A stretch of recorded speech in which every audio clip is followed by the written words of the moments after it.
ఈరోజు మీన్ ఎలా క్యాలిక్యులేట్ చేయాలో చూద్దాం. సో, దీనికంటే ముందు మనకైతే 2 కాన్సెప్ట్స్ ఉంటాయి. అసలు మీన్ ఎందుట్లేదో చూద్దాం.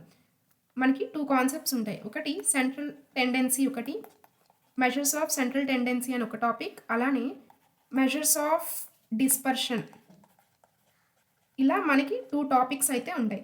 డిస్పర్షన్ ఒకటి, అలానే సెంట్రల్ టెండెన్సీ. సో, ఈ 2 టాపిక్స్ ఏంటో చూద్దాం. అసలు సెంట్రల్ టెండెన్సీ అంటే ఏంటి? డిస్పర్షన్ అంటే ఏంటి? ఫర్ ఎగ్జాంపుల్, ఏదైనా ఇచ్చిన సిరీస్ ఆఫ్ వాల్యూస్, ఇచ్చిన వాల్యూస్ గనుక లొకేషన్ గురించి గాని మనకి ఏదైనా క్వెషన్ అడిగితే దాన్ని సెంట్రల్ టెండెన్సీ అంటారు. సో, ఏదైనా మిడిల్ వాల్యూ గురించి అడిగినట్లయితే, సో సెంట్రల్ వాల్యూని కనుక మనం క్యాలిక్యులేట్ చేయాలి అనుకుంటే then we have to use central tendency. అలానే అలా కాకుండా ఫర్ ఎగ్జాంపుల్ మన దగ్గర ఒక గ్రాఫ్ కన్సిడర్ చేద్దాం. ఇక్కడ కొన్ని సిరీస్ ఆఫ్ పాయింట్స్ ఇలా ఉన్నాయి. సో ఈ పాయింట్స్లో ఒక పాయింట్కి మరియు ఇంకొక పాయింట్కి మధ్య డిఫరెన్స్ని కనుక క్యాలిక్యులేట్ చేయాలి అంటే డిఫరెన్స్ అన్న డిస్పర్షన్ అన్న ఒకటే, డీవియేషన్ అన్న. అలా కాకుండా ఏదైనా లొకేషన్కి కనుక సెంట్రల్ వాల్యూని బేస్ చేసుకొని ఏదైనా వాల్యూ కనుక్కోవాలి అనుకుంటే అప్పుడు సెంట్రల్ టెండెన్సీని యూజ్ చేస్తాం. సో సెంట్రల్ టెండెన్సీ ఎప్పుడు యూజ్ చేస్తాము అంటే సెంట్రల్ వాల్యూని కనుక్కోవడానికి we have to use central tendency. అలానే మెషర్స్ ఆఫ్ డిస్పర్షన్ ఎప్పుడు యూజ్ చేస్తాము అంటే డిఫరెన్స్ని కనుక్కోవడానికి మెషర్స్ ఆఫ్ డిస్పర్షన్ని యూజ్ చేస్తాం. సో ఈ సెంట్రల్ టెండెన్సీలో మనకి కొన్ని టైప్స్ ఉన్నాయి. మీన్, అలానే మీడియన్ ఒకటి, next one is mode. Next మీన్లో మనకి మళ్ళీ డిఫరెంట్స్ ఉన్నాయి. ఒకటి arithmetic mean, next one is geometric mean, అలానే third one is harmonic mean.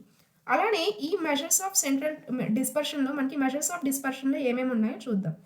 ఒకటి రేంజ్, అలానే సెకండ్ది క్వార్టైల్ డీవియేషన్, నెక్స్ట్ది mean deviation, next standard deviation, next variance. So డిఫరెన్స్ని కనుక్కోవాలంటే మనం వీటిలో ఏదో ఒకటి యూజ్ చేయాలి.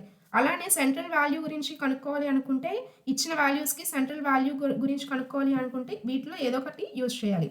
అలానే ఇప్పుడు అర్థమెటిక్ మీన్ గురించి ఈరోజు అర్థమెటిక్ మీన్ గురించి డిస్కస్ చేద్దాం. సో అసలు అర్థమెటిక్ మీన్ అంటే ఏంటో చూద్దాం. మీన్ అన్నా, యావరేజ్ అన్నా, అలానే అర్థమెటిక్ మీన్ అన్నా, సో అన్నీ కూడా ఒకటే. క్యాలిక్యులేట్ మీన్ అన్నా, క్యాలిక్యులేట్ యావరేజ్ అన్నా, క్యాలిక్యులేట్ అర్థమెటిక్ మీన్ అన్నా మనం ఒకటే ఫార్ములా యూజ్ చేసుకుంటాం. సో ఆల్రెడీ మనం ప్రీవియస్ క్లాస్లో డేటా అనాలిసిస్కి సంబంధించిన వీడియోస్లో గ్రూప్డ్ డేటా అంటే ఏంటి, అన్గ్రూప్డ్ డేటా అంటే ఏంటో డిస్కస్ చేసాం. వీడియో ఎవరైనా చూడని వాళ్ళు ఉంటే చూడండి. సో మనకైతే కంటిన్యూస్ డేటాకి ఒక ఫార్ములా ఉంటుంది, అలానే డిస్క్రిట్ డేటాకి ఒక ఫార్ములా ఉంటుంది. సో అసలు మీన్ అంటే ఏంటో చూద్దాం. Mean is nothing but average వాల్యూనే మీన్ అంటాం. ఫర్ ఎగ్జాంపుల్, ఒక క్లాస్లో 100 మెంబర్స్ ఉన్నారు. ఈ 100 మెంబర్స్కి ఫిజిక్స్ సబ్జెక్ట్కి ఎగ్జామ్ జరిగింది 100 మెంబర్స్కి. సో వాళ్ళకి మార్క్స్ వస్తాయి కదండి. సో 100 మెంబర్స్ అంటే 100 మెంబర్స్కి ఒక్కొక్కరికి ఒక్కొక్క మార్క్స్ వస్తుంది. ఒక 5 మెంబర్స్కి 95 వచ్చింది అనుకుందాం, ఒక 6 మెంబర్స్కి 92 వచ్చింది అనుకుందాం.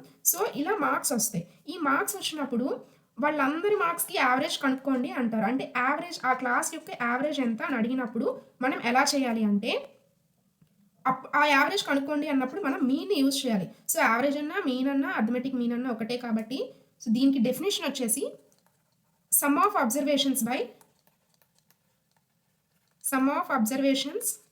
By number of observations.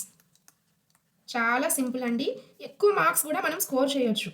మనం ఏపీపీఎస్సిలో ఏ పేపర్ చూసుకున్నా, జనరల్ స్టడీస్లో మనకి మీన్ గురించి చాలా క్వశ్చన్స్ ఉంటాయి. సో ఈజీ టాపిక్, ఎక్కువ మార్క్స్ మనం స్కోర్ చేసుకునే టాపిక్ ఇది.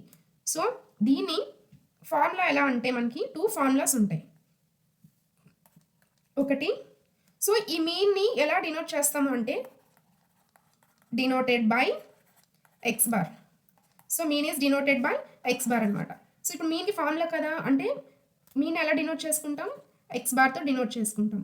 X bar equals to 1/n summation over i equals to 1 to n xi.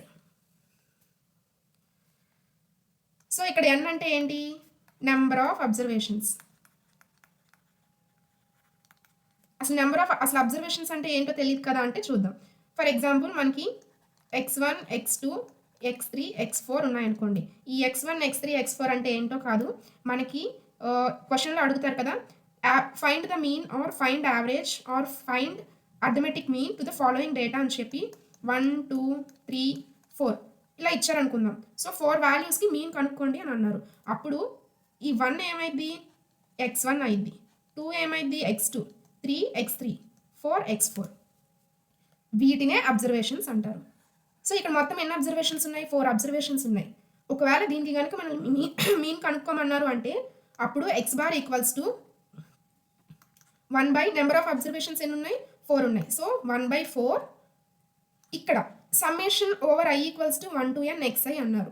So X ప్లేస్లో ఎక్కడి నుంచి మనకు మామూలుగా 1 నుంచి n వరకు 1 to n అబ్జర్వేషన్స్ ఉన్నాయి అని అనుకుంటాం ఫార్ములాస్లో. కాబట్టి ఇక్కడ n ప్లేస్లో ఎంత ఉందండి, ఈ సమ్లో మనకి n ప్లేస్లో 4 ఉంది. అంటే summation over i equals to 1 to 4 xi. So ఈ i ప్లేస్లో 1 2 3 4 పెట్టుకోవాలి. అప్పుడు ఏమైంది, x1 ఇక్కడ సమ్మేషన్ ఉంటే ప్లస్, సమ్మేషన్ ఉంటే ప్లస్ అని అర్థం. అలా కాకుండా పై ఉంటే ఇంటూ చేయాలి. ఇది ఒక్కటి గుర్తుపెట్టుకోండి. సో ఇక్కడ సమ్మేషన్ ఉంది కాబట్టి ఏం పెట్టుకుంటాం, x1 ప్లస్ పెట్టుకోవాలి. x1 తర్వాత ఏమొస్తుంది, 1 నుంచి x1 x2 x3 x4.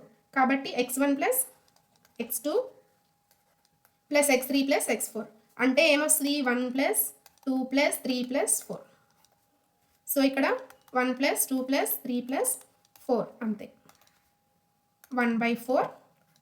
So 1 plus 2 ఎంత, 3, 3 ప్లస్ 3 6, 6 ప్లస్ 4 10, 10/4. సో ఇది ఒక ఫార్ములా. దీంతో పాటు మనకి ఒకవేళ డిస్క్రీట్ డేటా ఇచ్చారు అనుకుంటే x bar equals to 1/n summation xi అనేది ఫార్ములా. అలా కాకుండా కంటిన్యూస్ డేటా ఇచ్చారు. ఇలా కంటిన్యూస్ డేటా ఇచ్చినప్పుడు ఫార్ములా చూద్దాం. కంటిన్యూస్ డేటా, డిస్క్రీట్ డేటా మనం ఆల్రెడీ చెప్పామండి ప్రీవియస్ క్లాసెస్లో. ఒకసారి డేటా అనాలిసిస్ క్లాసెస్ చూస్తే మీకు వీడియోస్ చూస్తే అర్థమైంది. So mean is denoted by x bar.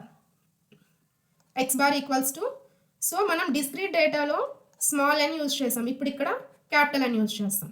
Summation fi xi, summation over i equals to 1 to n. మనకి ఎన్ని అబ్జర్వేషన్స్ ఇస్తే n వాల్యూ అంత అయింది.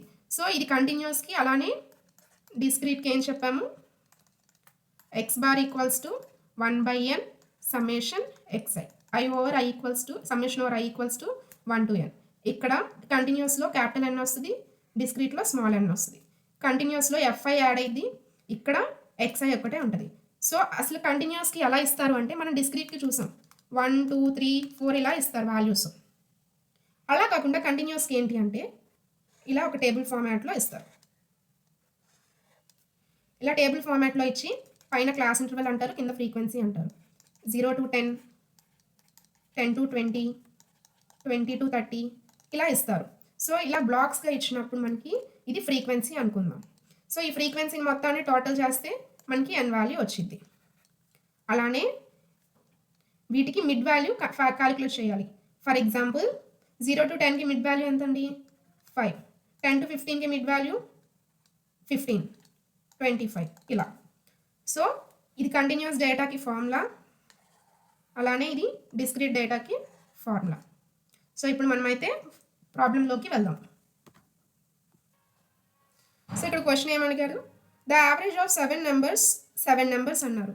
అంటే n వాల్యూ ఎంత, so n value is 7. The average of 7 numbers, ఆ 7 నెంబర్స్ ఏంటి, 7 9 12 x 5 4 11. So వీటి యొక్క యావరేజ్ ఎంత అంటున్నారు, 9 అంటున్నారు. The missing number of x, so మనకి ఎన్ని నెంబర్స్ ఉంటాయో ఇచ్చారు, n వాల్యూ ఇచ్చారు. అలానే x1 x2 x3 x4 x5 x6 x7. So ఈ x7 వాల్యూస్లో మనకి ఒక వాల్యూ మిస్ అయింది. ఈ వాల్యూ ఏంటో కనుక్కోమంటున్నారు. అలానే యావరేజ్ వాల్యూ ఎంత అన్నారు, 9 అని ఇచ్చేశారు. సో ఇలాంటి కేసులో ఎలా సాల్వ్ చేయాలో చూద్దాం.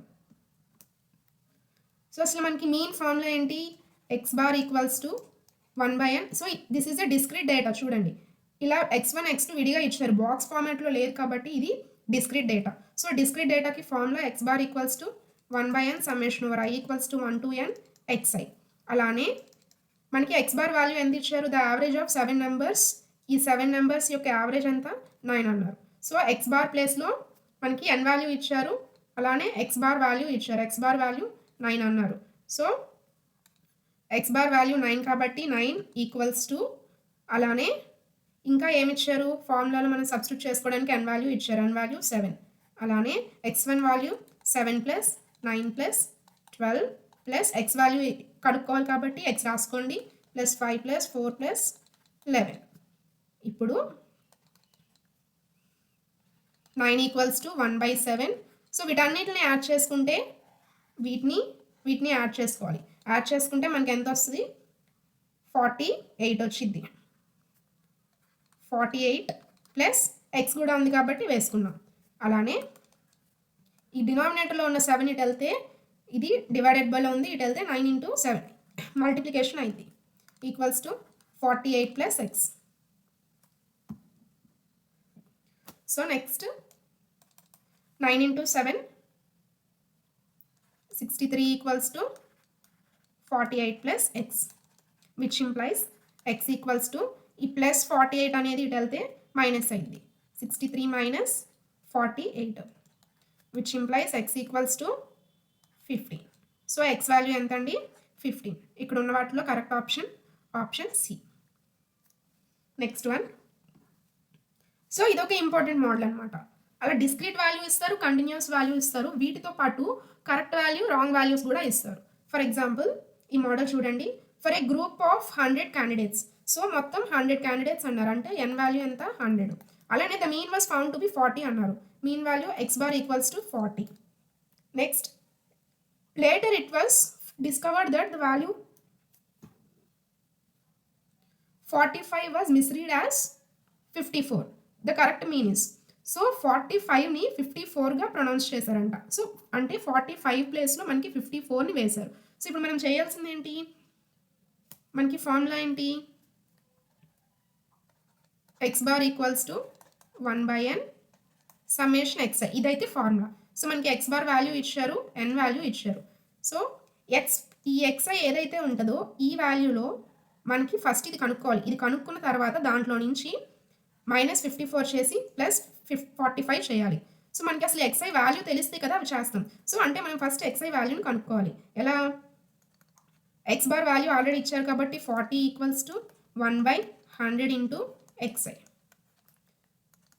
సో ఈ 100 అనేది ఇటు వస్తే 40 into 100 4000 equals to xi. So మనకి xi వాల్యూ వచ్చేసింది.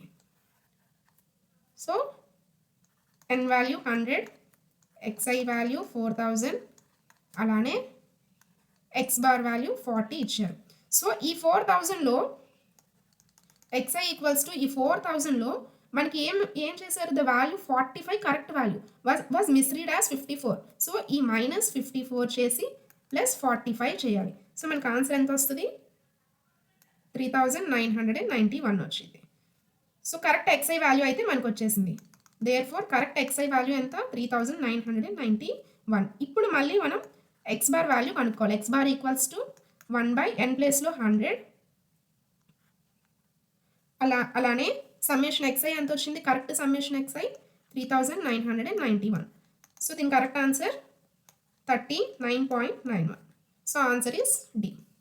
సో ఇది అండి, రిమైనింగ్ క్వశ్చన్స్ రేపటి క్లాస్లో డిస్కస్ చేద్దాము. ఇంకా సబ్స్క్రైబ్ చేసుకునే వాళ్ళు ఎవరైనా ఉంటే మ్యాథమెటిక్స్ బై భాగ్యలక్ష్మి యూట్యూబ్ ఛానల్ని సబ్స్క్రైబ్ చేసుకోండి. వీడియో నచ్చినట్లయితే లైక్ చేయండి. Thank you.